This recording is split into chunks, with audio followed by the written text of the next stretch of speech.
추운 날 추위를 뚫고 예배하러 오신 여러분들 주님의 이름으로 축복하며 환영합니다. 오늘 교연 시간을 통해서 말씀으로 은혜 받기를 원합니다. 오늘 300명의 나팔수 이런 제목으로 말씀을 함께 나누도록 하겠습니다. 제가 98년도였던 걸로 기억합니다. 1998년도 제가 총신대학원 2학년 때, 제가 총신대학원 97학번이니까 98년도 2학년 때 축제를 했어요. 지금은 목사하려는 사람들도 없고 이제 뭐 점점 신학생들 숫자가 줄어들고 있지만 그때는 되게 많았거든요. 뭐 경쟁률이 너무 치열할 정도였으니까 학생들이 참 많았습니다. 그때는. 그랬는데 그 축제 때 지금 그 이랜드 축구단 이랜드의 전신이었던 그 할렐루야, 임마누엘 이런 그 이렇게 거쳐왔었던 팀이 있었는데요. 그때 임마누엘 팀이 여러분 우리 어른들은 아실 거예요. 축구 이영무 감독 아세요? 이영무 씨? 예. 이 이영무 씨가 그때 그 감독이었습니다. 그 축구단을 이끌고 어떻게 그게 성사가 됐는지 모르겠는데 총신대학원에 와서 우리 학생들하고 친선 경기를 했습니다. 그러니까 선수들하고 그때 그 팀이 프로팀은 아니었고 실업팀이었지만 그래도 돈을 받으면서 뛰는 실업팀이니 뭐 다 선수 출신들이죠. 그 선수들하고 총신대학원에서 뽑은 선수들하고 친선 경기를 했습니다. 운동을 꽤나 좋아했던 저는 거기에 끼지도 못할 정도로 진짜 저희 총신대학원을 대표해서 나갔던 그 선수들도 중학교 선수 출신도 있었고 고등학교까지 선출했던 사람도 있었고 각 팔도에서 다 이름 날리는 잘 찬다고 했던 사람들이 모였습니다. 다 구경하고 있었어요. 11대 11 축구 몇 명이 하는 건 아시죠? 예, 축구 11명씩 합니다. 11대 11로 경기를 시작했습니다. 심판이 휘슬을 딱 불고 경기가 시작됐습니다. 시작한 지 1분 만에 총신대학원이 한 골을 넣었을까요? 먹었을까요? 한 골을 먹었어요. 먹었나 보다. 또 시작을 했으면 다시 중앙선에 볼을 갖다 놓고 또 다시 2분 만에 또 한 골을 먹었습니다. 다시 했는데 한 3분 만에 또 한 골을 먹었어요. 게임이 안 돼요. 그래서 그 감독님이 그 임마누엘 팀에서 한 명을 뺐어요. 선수를 11대 10으로 경기를 합니다. 그래도 상대가 안 돼요. 전반 한 5분 10분도 안 됐는데 4-5골을 먹은 것 같아요. 감독님이 한 명 더 나와 11대 9로 경기를 했습니다. 그래도 안 돼요. 6골 7골을 내리먹습니다. 야, 한 명 더 나와 11대 8로 했고 한 명을 빼면서 그 한 명 자리에 누가 들어갔냐면 선수도 아니고 코치가 들어갔어요. 코치가. 예. 코치가 이제 나이 먹은 뭐 코치가 들어가서 뛰는 거죠. 11대 8로 경기를 했는데요. 제 기억에 뭐 핸드볼에서나 나올 수 있는 골의 숫자가 나온 것 같습니다. 한 골도 못 넣었던 것 같고요. 한 10몇 대 0으로 졌어요. 10몇 대 0으로. 몇 대 몇으로 싸웠다고요. 그런데 11대 8로 싸웠습니다. 축구는 11대 11이 해야 되는 경기입니다. 11대 8은요, 웬만한 전력차가 아니고서는 감당을 할 수 없습니다. 그런데 워낙 실력에 압도적인 차이가 나니까요, 불리한데도 그 압도적인 실력으로 경기를 이겨버리는 걸 제가 지금도 기억에 생생합니다. 저는 그 위에서 이렇게 팔짱 끼고 보고 있었어요. 나도 뛰고 싶은데 난 뛰지도 못하고 속상하고 막 이런 기분이 있는데 괜히 지니까 큰 점수를 치니까 살짝 통쾌한 기분도 들고 그렇지 뭐 이런 마음도 좀 들고 그랬던 복잡했던 감정들이 지금도 기억이 납니다. 어쨌거나 그 11대 8이라는 불리한 숫자를 압도적인 실력으로 이겨버리는 것을 제가 두 눈으로 똑바로 봤습니다. 오늘 저희가 읽었던 사사기, 이스라엘 시대에 아직 하나님께서 이스라엘 백성들에게 왕을 허락해 주기 전의 이야기입니다. 왕도 없고 조직은 제대로 갖추어져 있지 않은 상태였습니다. 그런데 이것이 오늘 핵심은 아니지만, 말씀드리려는 부분은 아니지만, 여러분들 말씀드렸지만 사사기는 어떤 메시지가 있어요? 하나님이 왕이신 거예요. 사사기는 하나님이 왕이에요. 이스라엘 백성도 조직도 없고 왕도 없었지만 하나님께서 원하시는 거 뭐냐면, 야, 너희들의 왕은 나야. 다른 주변 나라들의 왕이 있고 국방부 장관이 있고 외교부 장관이 있고 그런 거 부러워하지 마. 그것들보다 내가 왕인 게 가장 완벽한 거야. 여러분 기억하십시오. 우리 가정이 제대로 조직에 갖추어져 있지 않아요. 내가 생각할 때 우리 가정에는 자가 내 집도 있어야 되고, 우리 가정 연봉이 얼마 이상이 돼야 되고, 노후를 준비한 통장도 있어야 되고, 우리 자식들은 요 정도 수준이 되어야 되고, 이런 우린 기대를 하지만 여러분 기억하십시오. 이것들보다도 하나님이 여러분 가정의 왕이실 때 그것은 가장 완벽한 가정입니다. 반대로 이런 것들이 아무리 잘 갖추어져 있다 할지라도 돈이 많고 자꾸 통장에 돈이 쌓이고, 나는 직장에서 승승장구하고 우리 자식들도 잘 나간다 할지라도 하나님이 왕이지 않으면 그 완벽해 보이는 것은 가짜일 수 있습니다. 사사기는 그런 메시지입니다. 하나님이 왕이시다. 딱 이럴 때 이스라엘 백성들 자꾸 범죄를 해요. 하나님을 떠나요. 그때마다 하나님께서 징계를 하십니다. 이방의 나라들을 통해서 이스라엘을 공격도 하시고 깨닫게도 하시고, 이스라엘 백성들 자꾸 하나님을 떠나서 하나님께서 미디안 족속을 통해서 이스라엘 백성들을 다시 한번 공격을 합니다. 미디안의 그 군대가, 연합 군대가 13만 5천 명이 쳐들어왔습니다. 13만 5천 명. 그랬는데 이 미디안 군대에 맞서기 위해서 이스라엘 사람들이 우리 이대로 나라를 내줄 수 없다, 싸우자 해서 모였습니다. 최초에 몇 명이 모였냐면 3만 2천 명이 모였습니다. 3만 2천 명. 여러분 한번 해볼 만하지 않습니까? 그래도 지금처럼 총 쏘는 군대도 아니고, 옛날에는 3만 2천 명이면 3만 2천 대 13만이면 대충 몇 배예요? 한 4배 조금 더 넘지 않습니까? 그러면은요, 이 3만 2천 명이 있다 죽을 각오로 전사가 돼서 싸우면 한번 해볼 만합니다. 우리 남자분들 어렸을 때 싸움 좀 해보셨죠? 4대1, 5대1 쉽게 이기지 않았습니까? 안 그러셨어요? 저는 한 17대1도 이겨봤는데 이게 그런 계산이 서요. 그렇죠? 그래. 3만 2천 대 13만 한번 해볼 만하다. 죽을 각오로. 그랬는데 하나님이 기드온한테 말씀하셨어요. 야, 3만 2천 너무 많아. 3만 2천 중에서 전쟁이 무섭다고 생각되는 사람들 다 도망가게 해. 다 그냥 돌려보내. 그래서 기드온이 말합니다. 야, 너희들 혹시 마음가운데 두려움이 있는 사람들 다 집으로 돌아가. 괜찮아. 2만 2천 명이 돌아갔어요. 몇 명 남았어요? 10,000명 남았습니다. 이제 10,000명. 그러면 10,000명 대 13만 2천. 조금 어렵긴 하지만 그래도 작전을 기가 막히게 잘 짜고 막 여러 가지 이렇게 하면 한번 해볼 만할 것 같기도 해요. 하나님이 또 말씀하십니다. 야, 10,000명 너무 많다. 너희들 이 10,000명 데리고 가서 겨울가로 가서 물 마시게 해. 그래서 물을 마시게 하는데 하나님이 신중하게 물 마셨던 사람, 이렇게 손으로 떠서 이렇게 두리번거리면서 물 마시게 했던 300명만 남기고요, 9,700명은 돌아가게 합니다. 몇 명 남았어요? 300명. 아무리 전술을 잘 짜고 이 300명이 아무리 용감한 전사라 할지라도 13만 5천 대 300명 이길 수 있어요? 못 이겨요? 못 이깁니다.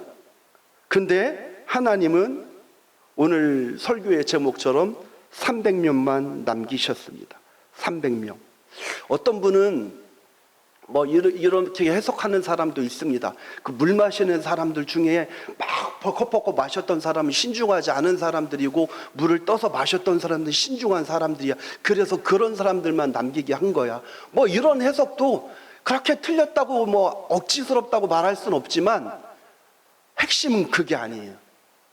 핵심은 그게 아니고, 왜 300명만 남기게 했는가? 하나님은 최소한의 사람만 남기게 하셨습니다. 최소한의 사람만. 왜 그런가? 오늘 저희가 본문을 다 읽지 않았지만 저희가 읽었던 본문 2절에 보면 하나님께서 기드온한테 말씀하세요. 너희들 32,000명 많아. 왜 그런가? 내가 전쟁을 이기게 할 건데 니들 32,000명이 이기잖아? 그러면 너희들은 착각할 거야. 내가 잘 싸워서 이겼구나.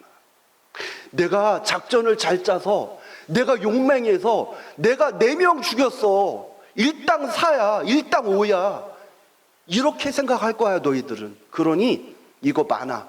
10,000명도 많고 300명만 필요하다. 하나님은요, 많은 사람이 필요했던 게 아니라 최소한의 사람이 필요했습니다. 우리는 여러분 어떻게 생각을 하죠?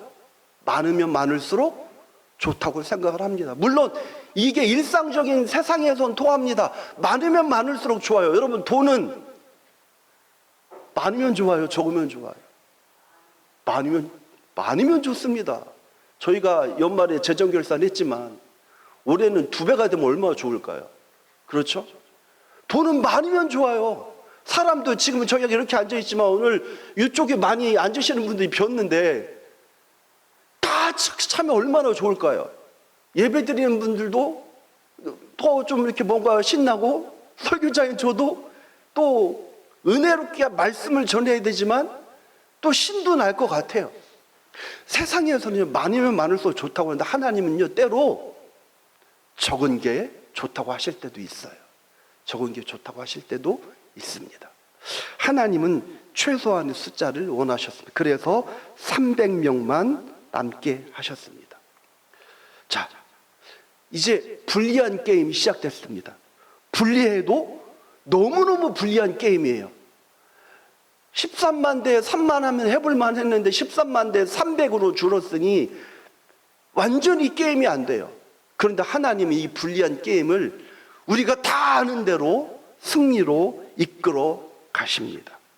자, 하나님께서 우리한테 기드온에게 왜 300만 가지라고 했을까요? 하나님은요, 그 얘기를 하는 겁니다.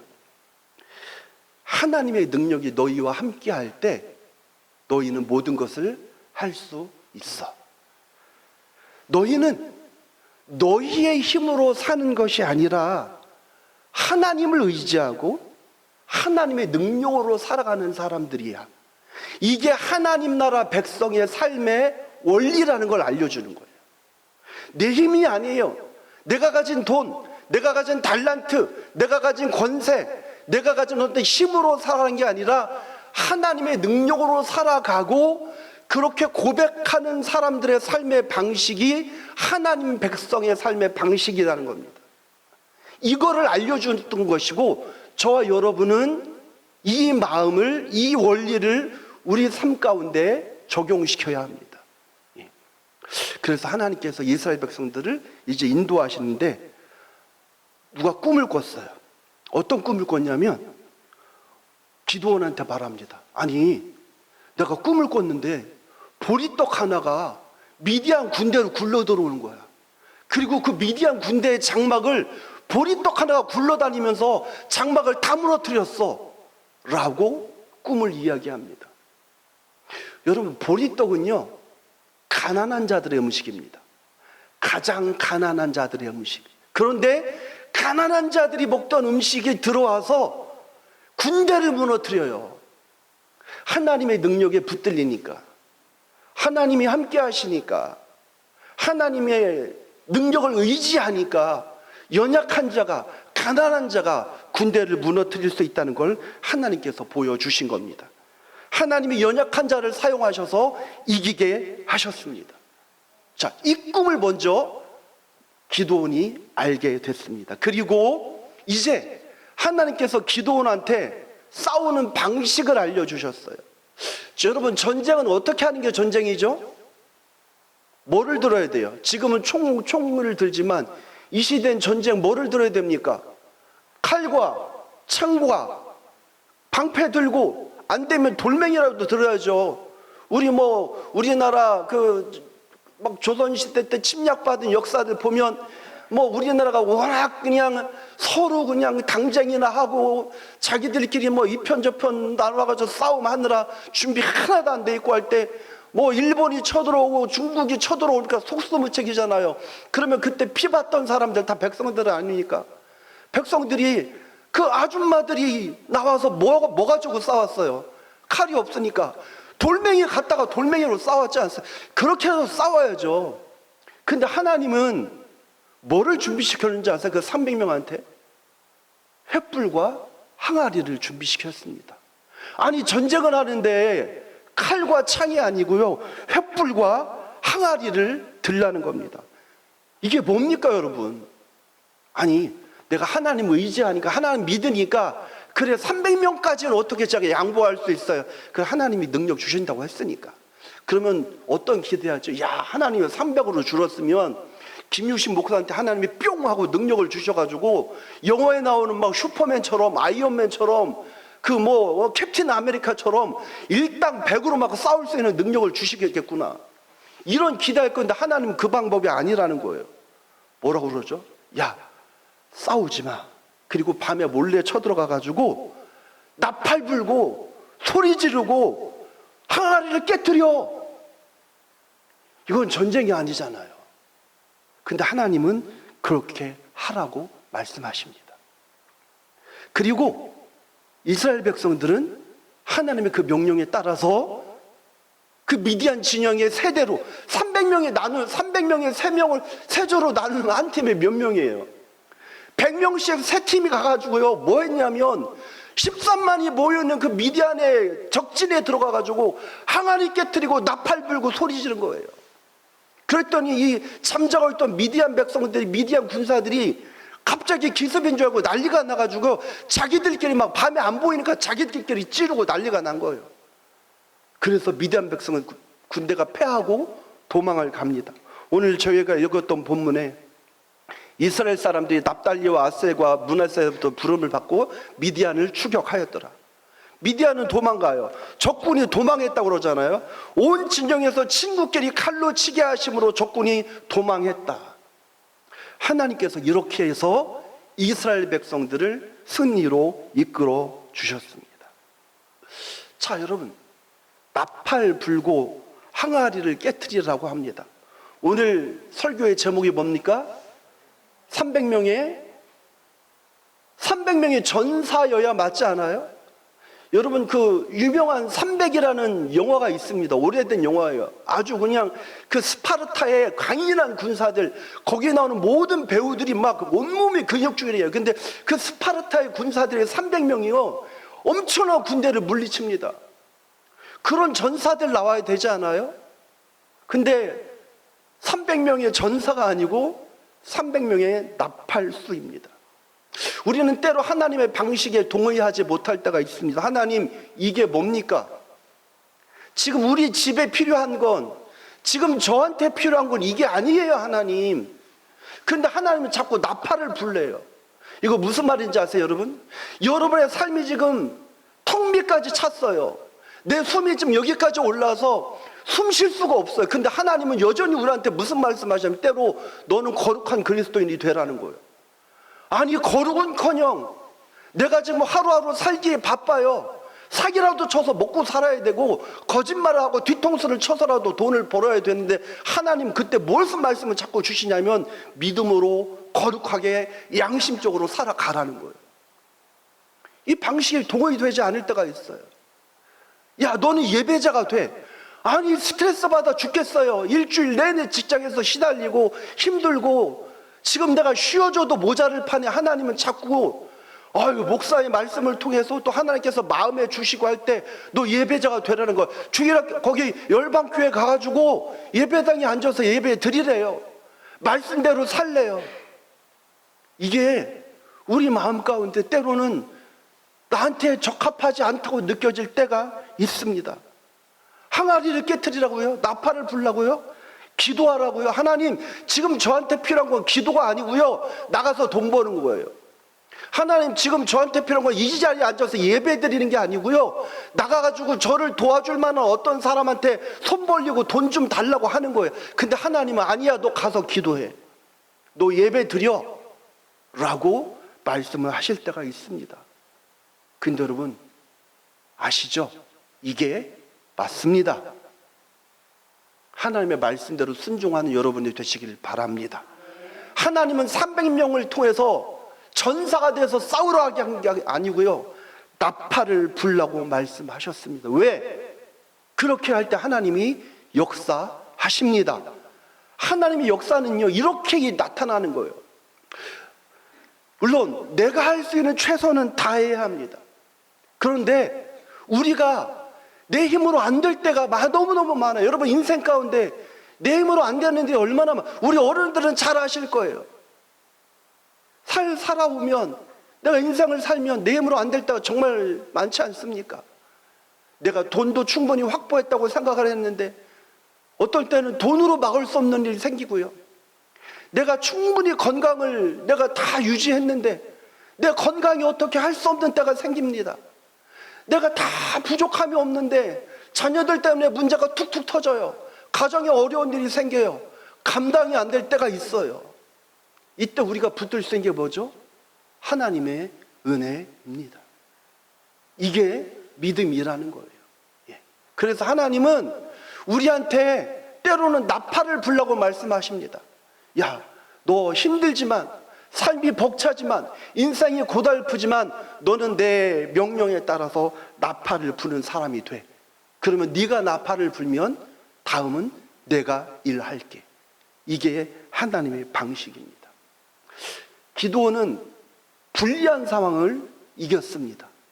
자, 13만 대 300, 너무너무 불리합니다. 그런데 이길 수 있었던 이유는 뭐죠?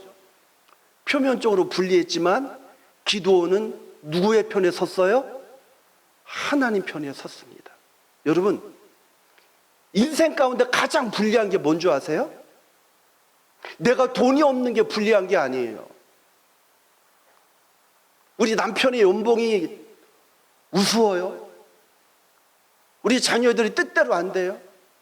가진 게 하나도 없어. 이게 불리한 게 아니라는 거예요. 진짜 불리한 건 뭐냐면 내가 하나님 편에 서지 않을 때, 그게 가장 불리한 겁니다. 여러분 기억하십시오. 여러분 어떤 분이십니까? 내가 하나님 편에 서야 합니다. 여러분 하나님 편에 서 계십니까? 어떤 사람들 착각해요. 나는 가진 게 많아요. 이제 내가 잘 나가요. 똑똑해요. 내가 원하는 어떤 자리까지 이룰. 근데 하나님 편에 서지 않아요. 이 사람 불리한 게임 하고 있는 거예요. 여러분, 여러분의 가정을 들여다보십시오. 어떻습니까, 여러분? 나는 2026년이 시작됐는데 여전히 불리하게 시작한 분들이 있어요. 어떤 분은 문제를 갖고 출발합니다. 우리가 송구 영신 예배 드렸잖아요. 송구 뭐라고 그랬어요? 옛것을 보내고 영신, 새롭게 오는 거 환영하는 거예요. 그럼 우리 마음 가운데 어떤 기대가 생기죠? 나쁜 거는 다 보내고 좋은 거 가지고 출발하고 싶은 게 사람의 마음이지 않습니까? 그런데 이상하게 우리의 기대와는 다르게요, 나쁘게 시작하는 경우가 너무 많아요. 나는 좋게 출발하고 싶은데 새해를 시작하는데 문제를 가지고 출발해요.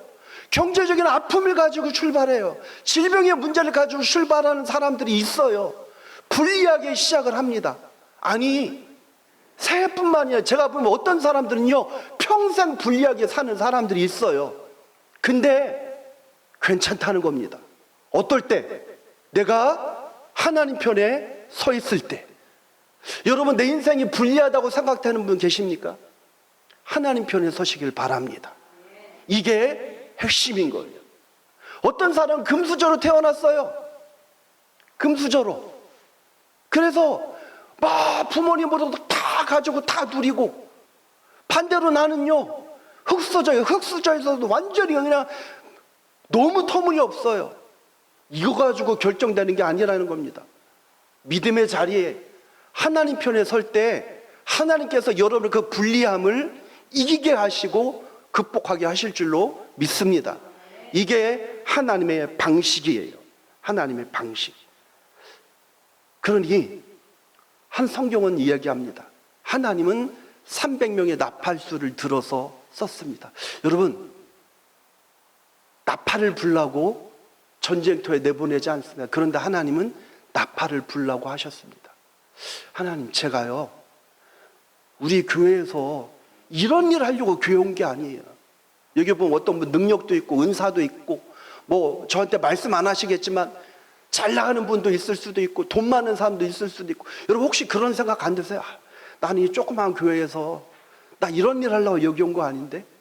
나는 그냥 나팔만 불고 있네? 나는 전사가 돼서 주목받고 사람들한테 찬사를 받고 스포트라이트 받아가면서 이야 박수 받아가면서 멋지게 해야 되는데, 아, 하나님은 왜 나를 여기에 보내셨을까? 아니에요. 하나님이 보내신 데는 뜻이 있습니다. 예. 하나님께서 우리에게 나를 통해서 놀라운 일을 하십니다. 언제? 순종하며 나팔을 불 때. 저처럼 저는 말씀드렸잖아요. ESTJ입니다. 그 중에서 저는 아주 극단의 사람입니다. 생각해보고 계산해 봐야 됩니다. 그러면 저는 아마 기도원한테 항의했을 거예요. 아, 이게 뭡니까? 300명 지금 터무니없이 불리하기 시작했는데 이런 방식으로 싸우면 안 되죠. 항의하든지, 항의가 받아들여지지 않으면 이탈했을 거예요. 그런데 300명 중에요, 아무도 이탈하지 않았습니다. 뭐죠, 여러분? 많은 사람이 필요한 게 아니라 믿음 가운데 서 있는 소수가 필요합니다. 여러분의 가족들이 믿음 가운데 서기를 바랍니다. 여러분 가정이 돈으로 넘치지 않아도, 여러분 가정에 권세가 넘치지 않아도 소수의 사람들이라 할지라도 믿음으로 서면 하나님께서 이루실 줄로 믿습니다. 우리 교회, 열방교회 2026년 더욱더 부흥하고 더욱더 성장하고 그런 한 해가 되기를 소망합니다. 그런데 중요한 건 뭐냐면, 여기 있는 저와 여러분들이 하나님 앞에서 기꺼이 나팔을 불 수 있어야 돼요. 화려한 일 하지 않아도, 하나님 저는요 이런 일 하려고 온 사람이 아니에요. 이게 아니에요. 하나님께서 원하시면 기꺼이 나팔을 불고 항아리를 깨트릴 수 있는 믿음의 사람으로 이탈하지 않고 겸손한 마음과 겸손한 자세로 하나님 앞에 설 때 그 한 사람 한 사람을 통해서 하나님께서 역사하시는 줄로 믿습니다. 이게 하나님의 방식이고 하나님의 방법입니다. 중요한 건 뭔지 아세요? 이 300명 중에 그 아무도, 그 누구도 하나님의 방식에 저항하지 않았다는 겁니다. 근데 이 시대는요, 자꾸 우리한테 어떤 메시지를 주는 줄 아세요? 너 하나님의 방식에 저항하라는 거예요. 하나님의 방식이 뭐죠? 주의를 거룩히 지키라, 예배의 사람이 되라, 말씀대로 살아가라, 세상의 트렌드와 흐름을 따르지 마라. 이게 하나님의 방식인데 세상은 자꾸 저항하래요. 야, 요즘은 그렇게 살면 안 돼. 세상의 흐름을 봐. 이렇게 적당히 놀고 먹고 마시며 죄악도 죄악이 아니라고 인정하고 성경에서 잘못됐다고 말하는 것도 잘못된 게 아니라고 인정하면서 살아가야 돼. 이게 세련되잖아, 멋있잖아, 이렇게 말합니다. 근데 우리 하나님의 방식을 따르는 사람들입니다. 예수 믿는 사람들이요, 이 방식 포기하면 예수 믿는 사람이 아닌 거예요. 저는 이해를 할 수가 없습니다. 간혹 보면 목사님이래요. 교회에서 예배를 드리는데 막 동성애자들 나와서 이렇게 막 하고 막 뭐 그런 것뿐만이 아니라 세상에 하나님께서 원하지 않으시는 잘못된 일들을 버젓이 교회 안에서 행해요. 그게 예배래요. 그건 예배가 아니에요. 자기들의 그냥 방향을 추구하는 것뿐이에요. 이런 예배는요, 거룩하신 하나님의 방식에 동의하는 거예요. 하나님, 제가요 제 이성적으로 이것이 납득되지 않지만 이거니까 저는 제 이성을, 제 마음을 하나님께 굴복시키겠습니다. 이게 믿음인 거죠. 이게 예배자인 거죠. 여러분, 하나님의 방식에 동의하면서 살아가는 여러분 되시길 바랍니다. 그래야 주일이 거룩해지는 거예요. 내 예배가 하나님 앞에서 거룩해지는 거예요. 내가 드리는 물질이 아깝지가 않은 거예요. 내가 드리는 시간이 아깝지가 않은 거예요. 세상은 자꾸 얘기하잖아요. 야, 그 시간 너 왜 하나님한테 왜 거기 가서 그러고 있어? 야, 너 돈 아깝지도 않아? 왜 그렇게 너가 그렇게 뼈 빠지게 일해서 하나님한테 왜 교회에 헌금을 해? 이게 세상적인 방식으로 납득이 가지 않는단 말이에요. 그런데 하나님의 그 뜻, 하나님의 말씀에 동의하잖아요. 그러면 그 동의함을 통해서 내 가슴 속에, 내 삶 속에 동의가 이루어지고 감격이 생기고 감사가 생겨나는 것입니다. 이것이 그리스도인의 삶의 원리입니다. 말씀을 정리하겠습니다.